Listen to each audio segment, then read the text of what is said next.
मंजिल से आगे बढ़कर मंजिल तलाश कर, मंजिल से आगे बढ़कर मंजिल तलाश कर, मिल जाए तुझको दरिया तो समुंदर तलाश कर।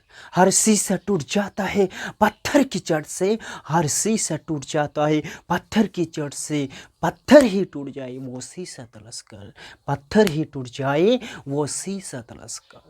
Hello everyone, Assalamu alaikum. Good morning, good afternoon, good evening. Today we are going to learn about the present perfect continuous tense.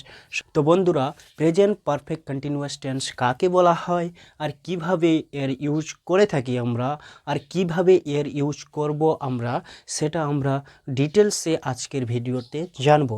তো চলো আজকে ভিডিওটা শুরু করা যাক। Okay, so present perfect continuous tense, present perfect continuous tense হলো সেটা যে কাজটা পূর্বে শুরু হয়েছে কিন্তু বর্তমানেও সে কাজটা চলছে।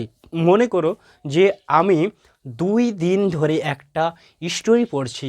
স্টোরি পড়াটা কি একটা কাজ। সো স্টোরি পড়াটা 2 দিন আগে শুরু হয়েছে, ঠিক আছে, 2 দিন আগে শুরু হয়েছে কিন্তু বর্তমানেও রানিং চলছে। ওকে, বর্তমানেও কি রানিং চলছে, এভাবে যদি বোঝায় তাহলে প্রেজেন্ট পারফেক্ট কন্টিনিউয়াস টেন্স আমরা বলে থাকবো একে।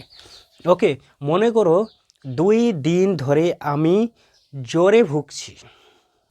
তো দেখো পজিটিভ, দেখো অ্যাফার্মেটিভ সেন্টেন্স যেটা পজিটিভ বলে থাকি আমরা, ঠিক আছে, সেই সেন্টেন্সের স্ট্রাকচারটা কেমন হবে সেটা আগে আমরা দেখে নেব। দেখো subject plus has plus been plus ভার্বের ফার্স্ট ফর্মের সঙ্গে ING plus object plus for since plus time. খুব সহজ, একবার যদি ভালো করে দেখো তাহলে নিজের থেকেই করতে পারবে, ঠিক আছে।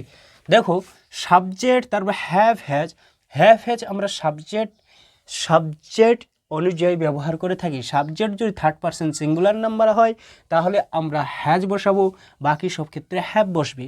তারপর বিন, তারপর ভার্ব যেটা হবে সেন্টেন্সে যেটা ভার্ব হবে তার সঙ্গে আমরা আইএনজি লাগাবো। ওকে, আইএনজি লাগিয়ে তারপর অবজেক্ট যদি সেন্টেন্সে থাকে তাহলে অবজেক্ট বসাবো, না হলে কিন্তু বসানোর কোনো দরকার নাই। ওকে, তারপর ফর সিন্স, তারপর টাইম অনুযায়ী কিন্তু ফর সিন্স হবে। ফর সিন্স কখন হবে, কিভাবে হবে, চলো সেটা আমরা একবার দেখে নেই। তো আমরা দেখব ফর আর সিন্সের ব্যবহার, ঠিক আছে। ফর আর সিন্স, দেখো ফর হলো পিরিয়ড অফ টাইম, সিন্স হলো পয়েন্ট অফ টাইম, সেটা একটু ভালো করে জানার চেষ্টা করব। ওকে, আর সব থেকে বেশি আমরা এখানে ভুল করে থাকি। দেখো সিন্স হলো পয়েন্ট অফ টাইম। একটা সেন্টেন্স নেব, যেমন মনে করো আমি 2 ঘন্টা ধরে পড়ছি। এখন টাইম হলো মনে করো 12টা বাজে। ওকে, এখন কি দুপুর 12টা বাজে। তো আমি বলবো আমি 2 ঘন্টা ধরে পড়ছি। কাজটা কয়টার দিকে শুরু হয়েছে, 2 ঘন্টা আগে, মানে কি 10টার দিকে কাজটা শুরু হয়েছে। তো আমি 10টা না বলে বলছি কি আমি 2 ঘন্টা ধরে কাজটা করছি, আমি 2 ঘন্টা ধরে পড়ছি। ওকে, এইভাবে যদি আমরা বলি তাহলে কি হবে, ফর হবে, ঠিক আছে। এইভাবে যদি আমরা বলি কি আমি 2 ঘন্টা ধরে পড়ছি তাহলে কি হবে, ফর ব্যবহার হবে। ওকে, আর যদি বলি আমি যে আমি 10টা থেকে পড়ছি, সকালকে 10টা থেকে পড়ছি, তাহলে সিন্স ব্যবহার হবে। ওকে, আরেকটা জিনিস, যদি কোনো ক্যালেন্ডারের ডেট থাকে, যদি কোনো ক্যালেন্ডারের ডেট, টাইম, ওকে, টাইম মেনশন থাকে, যদি ডেট থাকে, কোনো সপ্তাহের নাম থাকে, মাসের নাম থাকে, বছরের নাম থাকে, ঠিক আছে, বছরের 2025, 2026, 2025 এইভাবে যদি করে থাকে তাহলে আমরা সিন্স বসাবো, ঠিক আছে। আর যদি morning, afternoon, evening, yesterday, tomorrow এই সব জিনিস যদি উল্লেখ থাকে সেন্টেন্সে আমরা ব্যবহার করে থাকি তাহলে আমরা সিন্সের ব্যবহার করব।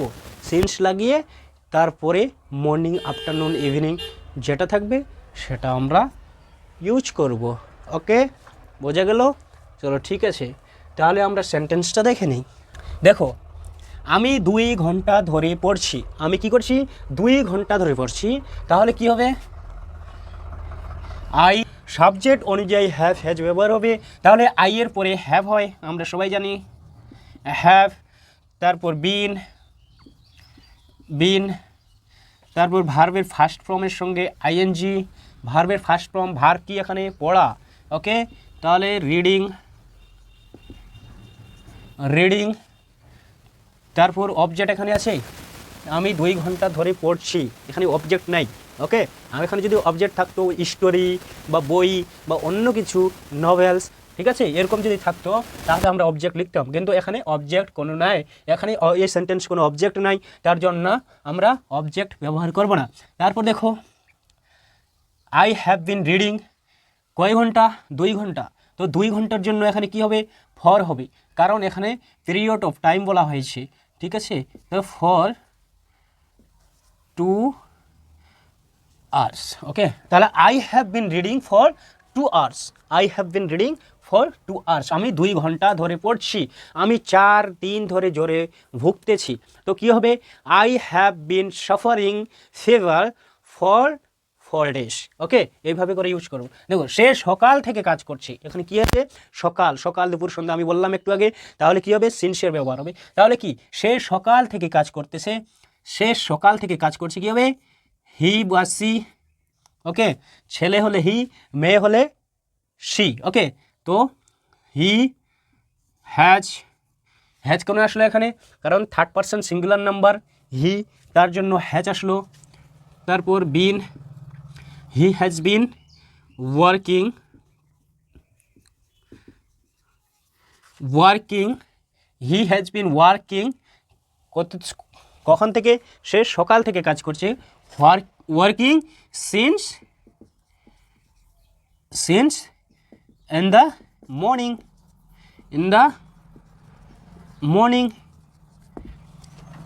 he has been working since in the morning, but she has been working since in the morning, এইভাবে করে আমরা সেন্টেন্স বানাবো, ওকে। তারপর দেখো নেগেটিভ সেন্টেন্স, নেগেটিভ সেন্টেন্স কি বলা হয়েছে একবার দেখে নিই স্ট্রাকচারটা। তাহলে সাবজেক্ট হ্যাভ হ্যাজ নট বিন, ভার্বের ফার্স্ট ফর্মের সঙ্গে আইএনজি, অবজেক্ট প্লাস ফর অথবা সিন্স, তারপর কি প্লাস টাইম, ওকে। খুব সহজ। তাহলে সেন্টেন্সটা লিখে নিই, আমি 2 ঘন্টা ধরে পড়ছি না, ওকে। আমি কি করছি না? 2 ঘন্টা ধরে পড়ছি না। এখানে কি বলা হয়েছিল? আমি 2 ঘন্টা ধরে পড়ছি, তার নেগেটিভ কী হবে? আমি 2 ঘন্টা ধরে কি পড়ছি না। তো দেখো সেন্টেন্স কী হবে তাহলে? সাবজেক্ট কী আছে?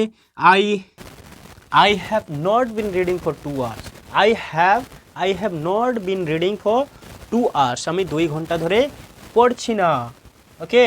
সে সকাল থেকে কাজ করছে না, সে সকাল থেকে কাজ করছে না, সে সকাল থেকে কাজ করছে। কি হয়েছিল? He has been working since in the morning, সে সকাল থেকে কাজ করছে না। তো কি হবে? He has not been working since in the morning, okay. তো লিখে নি তাহলে হি, ওকে। তাহলে কি হলো? সে সকাল থেকে কাজ করছে না, হি has not been working since in the morning, he has not been working since in the morning. এভাবে বলো, আমার সাথে সাথে বলো। যদি প্র্যাকটিস না করো তাহলে কিন্তু বলতে পারবে না, মুখে আসবে না। আমরা বাঙালি, ঠিক আছে, আমাদের বেশি বেশি করে প্র্যাকটিস করতে হবে। Practice make a man perfect. Practice যদি না করো তাহলে কিন্তু বলতেই পারবে না, ঠিক আছে। দেখো এবার তাহলে আমরা ইন্ট্রোগেটিভ সেন্টেন্স পড়ব। ইন্ট্রোগেটিভ প্রশ্নবোধক। প্রশ্নবোধক কাকে বলা হয়? যখন দেখো প্রশ্নবোধক সাধারণত 2 প্রকারের হয়ে থাকে। একটা কি WH ওয়ার্ড দিয়ে কোয়েশ্চেন করি, ঠিক আছে, ডিটেলসে জানার জন্য। আর একটা করি আমরা একটার অ্যান্সার আমরা কিন্তু হ্যাঁ বা না দিয়ে কমপ্লিট করে থাকি অ্যান্সার, ওকে। তো প্রশ্ন 2 রকমের। দেখো হ্যাঁ বা না দিয়ে যেই সমস্ত কোয়েশ্চেন করব আমরা সেটাকে অক্সিলারি ভার্ব দিয়ে কোয়েশ্চেন করি সাধারণত। তাহলে আমি কি 2 ঘন্টা ধরে পড়ছি? আমি কি 2 ঘন্টা ধরে পড়ছি? Have I been reading for 2 hours, have I been reading for 2 hours, আমি কি 2 ঘন্টা ধরে পড়ছি? তাহলে সেন্টেন্সটা লিখে নিই, 2 আওয়ার্স কোয়েশ্চেন লাগাবো কিন্তু, ঠিক আছে। Have I been reading for 2 hours, আমি কি 2 ঘন্টা ধরে পড়ছি? আমি কি 2 ঘন্টা ধরে পড়ছি? Have I been reading for 2 hours, আমি কি 2 ঘন্টা ধরে পড়ছি? সে কি 2 ঘন্টা ধরে পড়ছে? Has he been reading for 2 hours, সে কি 2 ঘন্টা ধরে পড়ছে? ওকে, এইভাবে করে আমরা কোয়েশ্চেন করব। দেখো সে কি সকাল থেকে কাজ করছে? সে কি সকাল থেকে কাজ করছে? তাহলে কি হবে? morning. Has he been working since in the morning? Has he been working since in the morning? সে কি সকাল থেকে কাজ করছে? বন্ধুরা ডবল ইন্ট্রোগেটিভ সেন্টেন্স খুবই সহজ, খুবই সহজ। দেখো এর আগে শুধু WH ওয়ার্ড বসিয়ে দেব, বাস, দ্যাটস এনাফ, দ্যাটস এনাফ। ওকে, আর এটা নিজে নিজে করবে, ঠিক আছে, নিজে নিজে করবে। পেনটাকে খোলাও একটু। ওকে, so friends, that's all for today's video. If you like this video, please give a like. If you are new to my channel, please consider subscribing. Thank you so much guys watching for this video. See you again with another topic. Till then, take care, goodbye.